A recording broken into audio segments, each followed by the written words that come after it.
Maraming storyang nagpatawa at nagpaiyak sa atin nitong 2020. Balikan natin ang ilan sa mga nag-viral at nag-trending online sa report na ito.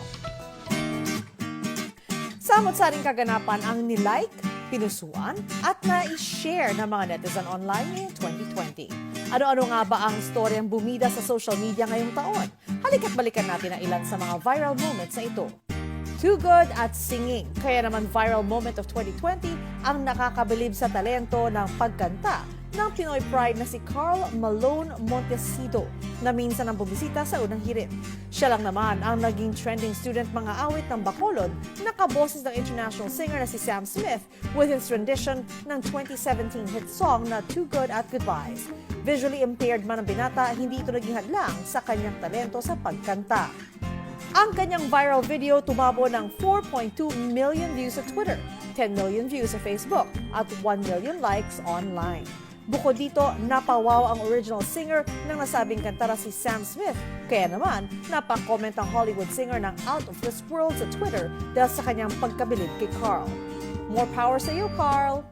Pasok din sa trend ngayong 2020 ang pagiging plantita o plantito. Ang mga dating busy sa kanya-kanyang trabaho, binuhos na ang kanilang oras sa pag-aalaga ng plant babies.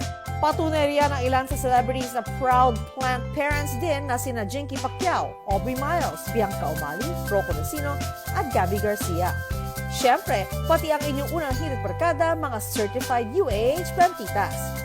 Isa ka rin ba sa sumubok at nag-enjoy sa chill at cool Dalgona coffee craze? March nang nauso ang do-it-yourself food trend na ito na kinabaliwan ng netizens dahil madali lang itong gawin at home at very Instagrammable pa. Kaya naman marami na ring netizens ang nag-upload na rin ng kanilang coffee specialty at Dalgona coffee instructional videos. Kaya naman nangunguna ito sa listahan ng how-to searches ng Google Philippines.